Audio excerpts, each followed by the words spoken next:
नमस्कार दोस्तों, आपका स्वागत है अपने YouTube चैनल PFP में। वीकली Q&A सेशन की शुरुआत करते हैं। सबसे पहला क्वेश्चन है, दीपक नाइट्राइट, नवीन फ्लोरिन और इन्फोएज बेस्ट स्टॉक कौन सा है लॉन्ग टर्म के लिए? तीनों की तीनों अच्छे हैं, लेकिन अगर आपको आज के आज कुछ खरीदना है तो मेरे हिसाब से इन्फोएज ज़्यादा बेहतर है। वैल्यूएशन का जो फ्रॉथ था वो हटता हुआ नजर आया है, जबकि दीपक नाइट्राइट और नवीन फ्लोरिन दोनों ही अभी मोमेंटम में चल रहे हैं और मोमेंटम में इन्वेस्ट नहीं किया जाता, मोमेंटम में सिर्फ ट्रेड किया जाता है। नेक्स्ट है कि काइट के एडवांस फीचर्स पर एक बार वीडियो बनाए, ऑफ कोर्स हम कोशिश करेंगे। नेक्स्ट क्वेश्चन है, रिस्क रिवॉर्ड रेशियो कैसे कैलकुलेट किया जाता है? देखिए बहुत ही ईजी है। सपोज आपने 100 रुपए के लेवल पर स्टॉक को खरीदा है, 96 आपका स्टॉप लॉस है, 104 आपका टारगेट है, तो आपका रिस्क रिवॉर्ड रेशियो है 1:1 का। अगर आपका टारगेट 108 का है तो आपका रिस्क रिवॉर्ड रेशियो है 2:1 का।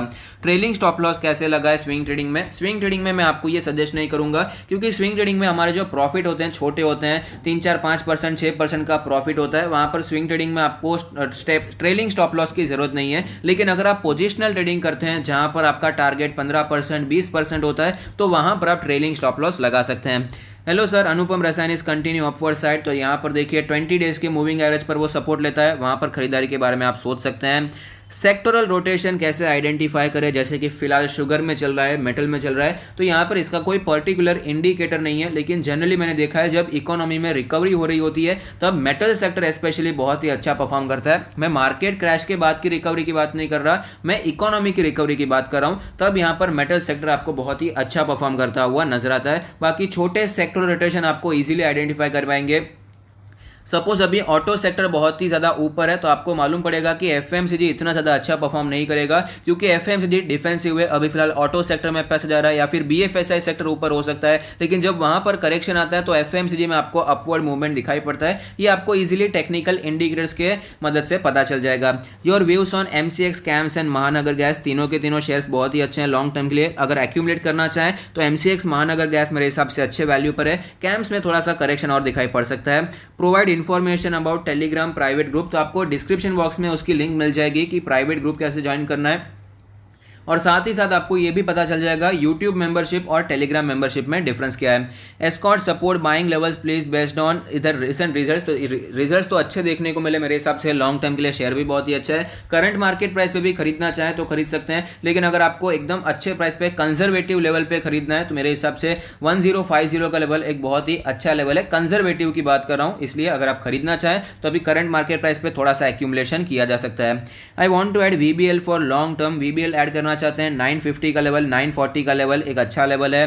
नेक्स्ट है, मेरा एक डाउट है, एफले इंडिया और हैप्पीएस्ट माइंड में दोनों कंपनीज डिजिटल डेटा पर फोकस करते हैं, एफले पर और हैप्पीएस्ट माइंड दोनों ही। तो यहाँ पर कौन से में इन्वेस्ट करना चाहिए, या फिर दोनों ले ले या फिर एक ही ले? तो यहाँ पर कैपिटल पर डिपेंड करता है। अगर आपका कैपिटल बड़ा है तो दोनों को ले सकते हैं, छोटा है तो किसी एक को सिलेक्ट करेंगे तो बेहतर रहेगा।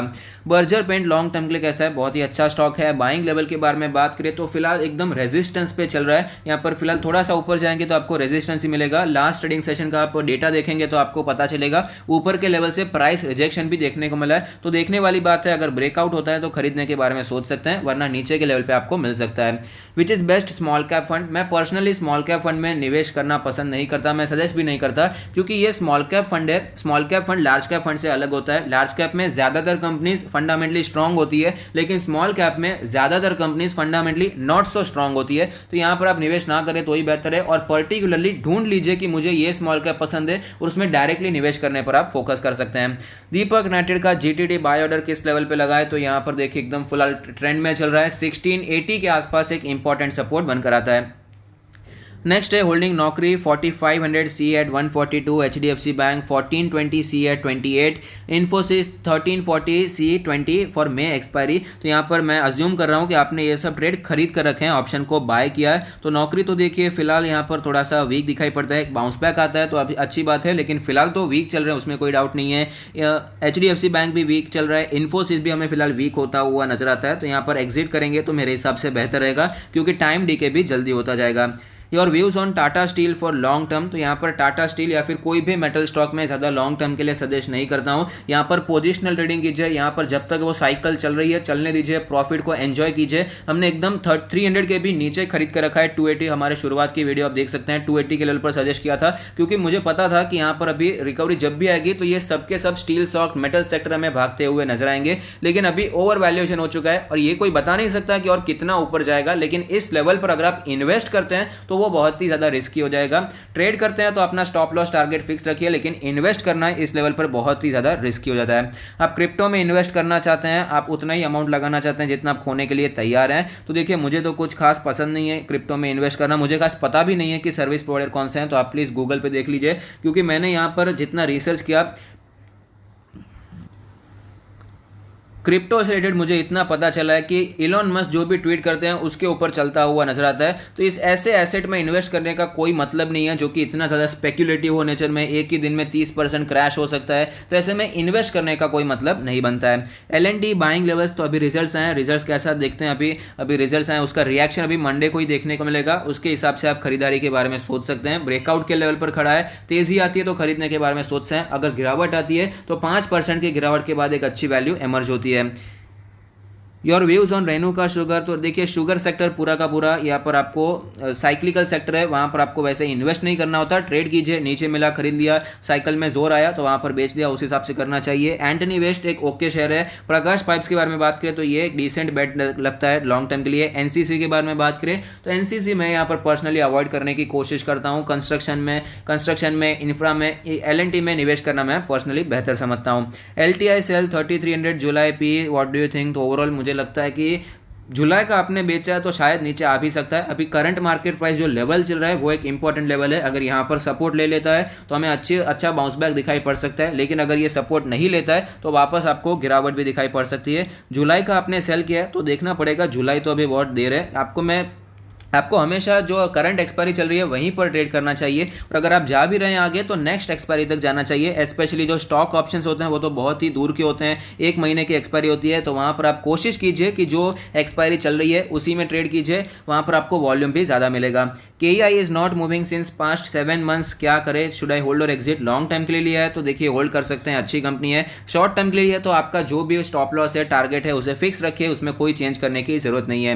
व्यूज़ ऑन MTAR टेक्नोलॉजीज, तो MTAR टेक्नोलॉजीज में ज़्यादा लॉन्ग टर्म के लिए मैं सजेस्ट नहीं कर रहा, यहाँ पर इससे बेहतर अपॉर्चुनिटीज मार्केट में हमें अवेलेबल दिखाई पड़ती है।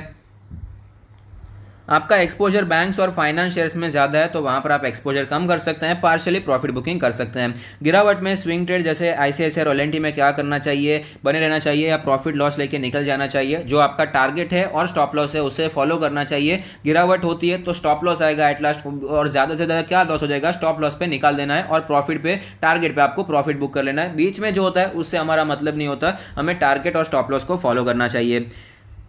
नेक्स्ट है sir holding tech Mahindra, can I average at current market price. हमने कल ही शायद IT सेक्टर का एनालिसिस किया, जहां पर हमने टेक महिंद्रा के बारे में भी चर्चा की। उसका जो इंपॉर्टेंट लेवल है वो एक सपोर्ट लेवल हमने आपको बताया था कि अगर वो टूटता है तो और गिरावट हो सकती है। उस वीडियो को आप देख सकते हैं, पूरा आइडिया आपको आ जाएगा। Your view on happiest minds, इस पर आज ही हमने वीडियो डाला है। डिमार्ट के बारे में बात करें तो लास्ट हमने जब चर्चा किया था इसकी हालत थोड़ी सी पतली होती हुई नजर आ रही है, उसमें कोई डाउट नहीं है, क्योंकि ज़्यादातर स्टोर्स जहां पर है वहां पर सब कुछ लॉकडाउन हो चुका है, तो आपको बिजनेस पर इंपैक्ट पड़ता हुआ नजर आएगा, लेकिन लॉन्ग टर्म के लिए बहुत ही अच्छा है। HDFC bank, HDFC AMC, SBI card, सबके सब एक अपॉर्चुनिटी है, गिरावट होती है तो माल खरीदना चाहिए। View on alkyl amine, is it right time to buy it. अभी फिलहाल लॉन्ग टर्म के लिए अगर आप पूछ रहे हैं तो मैं आपको सजेस्ट ये खरीदने को नहीं कहूंगा, क्योंकि बहुत ही ज्यादा ओवर वैल्यूड चल रहा है, ओवर बॉट कैटेगरी में चला गया है। ट्रेड कीजिए, ट्रेड के लिए फिलहाल केमिकल सेक्टर बहुत ही अच्छा दिखाई पड़ता है। Your views on Muthoot finance as it is trading at low P with respect to finance sector. आप जब भी फाइनेंशियल स्टॉक को एनालाइज करें तो पी सेक्टर आपको नहीं देखना है, आपको PB रेशियो देखना है, प्राइस टू बुक रेशियो। उनकी जो बुक है उसके ऊपर क्या वैल्यू पे वो स्टॉक ट्रेड कर रहा है वो आपको देखना जरूरी है। तो ये आपको लो पी पर भले ही अवेलेबल है, लेकिन इसका जो प्राइस टू बुक रेशियो है वो सस्ता नहीं है, वो प्रीमियम वैल्यूएशन पे ही ट्रेड करता हुआ नजर आता है। अमर राजा बैटरीज वर्सेस एक्साइड दोनों ही अच्छे हैं, लेकिन अगर आप में पेशेंस नहीं है तो आप एक्साइड मत खरीदिए, क्योंकि बहुत ही ज़्यादा स्लोली चलने वाला शेयर है। अमर राजा बैटरीज में आप इन्वेस्ट कर सकते हैं। Name few fundamental stocks for fresh buying, तो हमने यहाँ पर थर्सडे के दिन 3 स्टॉक्स आपको बताए थे। कोटक बैंक था, नौकरी था और शायद मारुति था, तीनों स्टॉक अच्छे हैं, खरीदारी कर सकते हैं। Can we buy and sell shares too frequently like every week? Of course कोई प्रॉब्लम नहीं है। उसके डिसएडवांटेजेस एडवांटेजेस के बारे में बात करें तो इसमें देखिए डिसएडवांटेज क्या है, आपको चार्ज ज़्यादा देना पड़ेगा, लेकिन अगर आप प्रॉफिट कर पा रहे हैं तो वो चार्ज आपके लिए कोई इतना बड़ा इशू नहीं हो सकता। और एडवांटेजेस के बारे में बात करें तो माल आपके गले नहीं पड़ेगा, आपने लिया बेच दिया फिर क्या होता है ये आपको उससे मतलब नहीं होता, ये आपका बेस्ट एडवांटेज है। फिर शेयर गिर भी गया तो भी आपका जो स्टॉप लॉस था, टारगेट था, सब कुछ हिट हो गया, उसके बाद आपका कुछ मतलब वहां पर नहीं बनता। Also can we sell the share on delivery on the same day of purchase? Of course आप बेच सकते हैं, तो वो आपका डायरेक्टली इंट्राडे में ही हो जाएगा। फ्यूचर ऑफ सुमितोमो केमिकल्स अच्छा दिखाई दे रहा है, स्ट्रॉन्ग शेयर है यहाँ पर लॉन्ग टर्म के लिए, इसे आप कंसिडर कर सकते हैं इन्वेस्टिंग के लिए। Infosys, LTI, TCS, happiest mind, please choose any two. तो यहाँ पर देखिए पर्सनली मेरे हिसाब से टीसीएस, हैप्पीएस्ट माइंड से आप इन्वेस्टमेंट करने के बारे में सोच सकते हैं। How I can send my portfolio for review? आप p4portfolio@gmail.com पर अपना पोर्टफोलियो हमें मेल कर सकते हैं। एक्सेल शीट में मेन कीजिए, एक्सेल शीट में ही आपको भेजना पड़ेगा। अब तो हमें इजी पड़ता है, वहाँ पर आप एक्सेल शीट बनाकर भेजिए। आपको शेयर का नाम लिखना है, क्वांटिटी लिखनी है और बाइंग प्राइस लिखना है।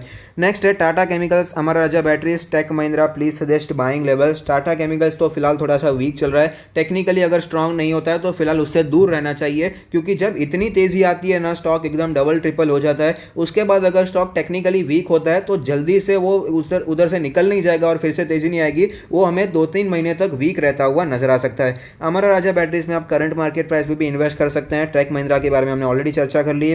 Does one need to accounts if one wants to do some swing trading, positional trading as stocks follow FIFO, so one should not swing trading stocks which are for long term holding? Of course though अगर account रहेंगे तो आपको भी easy लगेगा, एक में trade कीजिए एक में इन्वेस्ट कीजिए, तो आपका जो इन्वेस्टमेंट है वो डिस्टर्ब नहीं होगा, उसके प्राइस डिस्टर्ब नहीं होंगे, और सबसे इंपॉर्टेंट बात आपका जो इमोशन है वो आपको कंट्रोल नहीं करेगा कि अभी बेच देते हैं बाद में खरीद लेंगे। तो इन्वेस्टमेंट को अलग रखिए और ट्रेडिंग को अलग रखिए। ऑटो सेक्टर में हीरो मोटोकॉर्प, आइसर मोटर्स और मारुति में कौन से दो स्टॉक सेलेक्ट करने चाहिए? मारुति आइसर मोटर बहुत ही अच्छे हैं, वहाँ पर आप इन्वेस्टमेंट कर सकते हैं। क्या आप HDFC AMC को रिप्लेस कर सकते हैं कैम से, क्योंकि फिलहाल दोनों ही म्यूचुअल फंड बिजनेस से जुड़े हुए हैं और इसका मार्केट शेयर कंटिन्यूसली कम हो रहा है, तो ऑफकोर्स कैम्स भी अच्छा शेयर है, वहाँ पर आप इन्वेस्टमेंट कर सकते हैं, कोई बात नहीं है। IRCTC में GTD कहाँ लगाना चाहिए? तो IRCTC मेरे हिसाब से वैल्यू चाहिए तो 1600 या उसके नीचे ही आपको मिलेगी, क्योंकि इसमें कई बार अपॉर्चुनिटी आई थी, 1300 के आसपास OFS में खरीदा, उसके बाद अभी यहाँ पर थोड़ा सा दूर रहेंगे तो ही बेहतर रहता है। अगर आपको ज़्यादा अच्छी वैल्यू मिलती है, 1600 के आसपास मिलता है, तो खरीदारी के बारे में सोचा जा सकता है। But 60% Infosys and 40% HCL, is it wise for long term? Of course अच्छा है, लेकिन अगर आपने पूरा का पूरा पोर्टफोलियो सिर्फ दो स्टॉक में भर दिया है तो अच्छा नहीं है। लेकिन IT सेक्टर में आपने आपका जो एलोकेशन है उसका 60% इन्फोसिस और 40% HCL, तो कोई प्रॉब्लम मुझे दिखाई नहीं पड़ती है। आपके फादर इन लॉ के पास फिजिकल शेयर्स हैं, अभी वो is no more, how to convert this shares? तो मेरे हिसाब से देखिए इसके कई अलग अलग प्रोसीजर है, लेकिन मैं आपको ये सजेस्ट करूंगा कि एक फुल सर्विस ब्रोकर होता है उसके पास जाइए, वो एक आदमी आपको देगा कि भाई ये आपको सब कुछ करके देगा। इस प्रकार से आपका जो कामकाज है आपको कम काम करना पड़ेगा, आपको थोड़ी सी फीस ज़्यादा देनी पड़ सकती है, लेकिन जो सारे के सारे प्रोसीजर है वो आपको ज़्यादा करना नहीं पड़ेगा, झंझट नहीं करनी पड़ेगी और सब कुछ पेपर वर्क वो खुद कर देंगे, तो आप यहाँ पर टेंशन नहीं होगा। अगर आप डिस्काउंट ब्रोकर में खुलवाते हैं आपको शायद ओपनिंग चार्जेस कम रहेगा, लेकिन आपको सब कुछ खुद करना पड़ेगा। सर जी, ब्रिटानिया और नेस्ले वैल्यू बाय कौन से प्राइस पर करें? नेस्ले फिलहाल अच्छे प्राइस पर चल रहा है, उसमें तो अभी 16,500 16,000 पर इन्वेस्टमेंट किया था। ब्रिटानिया की अगर बात करें तो 3,300 एक इंपॉर्टेंट लेवल है, वहां से आप इन्वेस्टमेंट कर सकते हैं।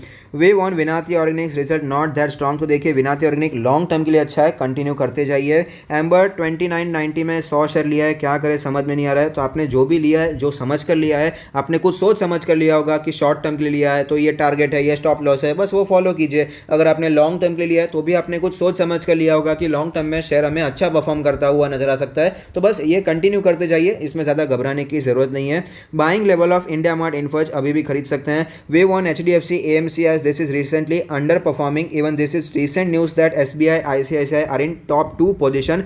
नए प्लेयर्स भी म्यूचुअल फंड ब्रोकरेज बिजनेस में एंटर करते हुए नजर आते हैं, ऑफकोर्स इसी के कारण स्टॉक भी हमें अंडर परफॉर्म करता हुआ नजर आया है, लेकिन मेरा मानना है यहाँ पर इसके फंडामेंटल्स मुझे स्ट्रॉन्ग दिखाई देते हैं, मैं यहाँ पर इन्वेस्ट करना पसंद करता हूँ। लॉन्ग टर्म के लिए एक अच्छा शेयर है, इसमें कोई प्रॉब्लम मुझे दिखाई नहीं पड़ती है, लेकिन एक अगर आपको एक टसल चल रहा है कि क्या करे, ये खरीदे ना खरीदे, तो आप इसे अवॉइड कर सकते हैं। और भी बहुत सारी अपॉर्चुनिटी है जहां पर आप इन्वेस्टमेंट के लिए 100% श्योर नहीं है, तो अवॉइड करेंगे तो ही बेहतर रहेगा। इंजीनियर्स इंडिया के शेयर्स हैं, शॉर्ट टर्म के टारगेट क्या है? सबसे पहली बात तो जब आपने खरीदा होता है तब आपको फिक्स रखना चाहिए कि टारगेट क्या है, स्टॉप लॉस क्या है। लेकिन अगर आपने खरीदी लिया है तो मेरे हिसाब से अभी तो वो 82 के आसपास गया था, वो इसका शॉर्ट टर्म का टारगेट था।